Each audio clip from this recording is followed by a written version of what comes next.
Nous sommes dans le bâtiment du centre de recherche INRIA, Bordeaux Sud-Ouest, qui est un des 8 centres INRIA qui existent en France. Je suis Didier Roy, je suis chercheur dans l'équipe Flowers, qui est l'équipe de robotique, et j'ai été pendant 30 ans professeur de maths, et j'ai rejoint la recherche il y a quelques années de ça. INRIA, c'est un institut de recherche en sciences du numérique, donc pour l'essentiel mathématiques, informatique, robotique.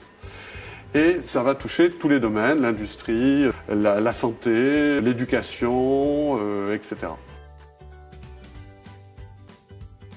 INRIA, c'est un institut de recherche public et dans une de ses missions, c'est de disséminer les sciences du numérique dans la population et donc d'en faire la promotion, d'initier, etc. Et nous, la médiation qu'on fait, c'est à travers la robotique pédagogique. Donc on a construit des activités pédagogiques d'initiation aux sciences du numérique, donc principalement à la programmation, par le biais de la robotique. Je coordonne 2 projets, un projet qui s'appelle INIRobot, donc l'initiation aux sciences du numérique à la programmation avec le robot Timio 2, et le projet Poppy Éducation, qui lui repose sur l'usage de la plateforme Poppy qui a été développée dans l'équipe.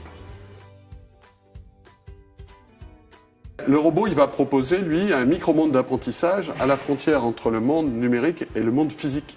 Donc le grand intérêt de la robotique, c'est de pouvoir utiliser des objets tangibles, des choses concrètes inscrites dans la vraie vie, dans le monde physique, pour s'appuyer dessus pour faire de l'éducation.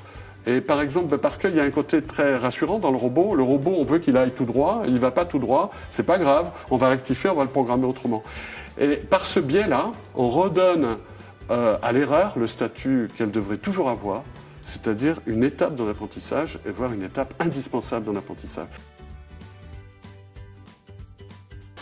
La cobotique, qui est une nouvelle branche de la robotique, qui consiste à étudier comment le robot et l'homme peuvent collaborer. C'est pas un humain, c'est un robot.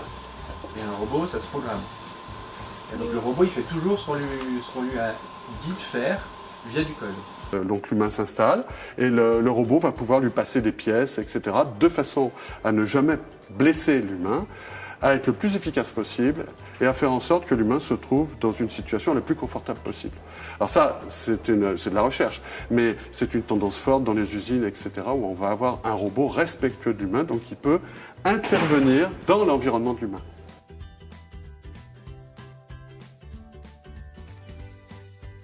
Retrouvez et suivez le C2D sur son site internet et les réseaux sociaux.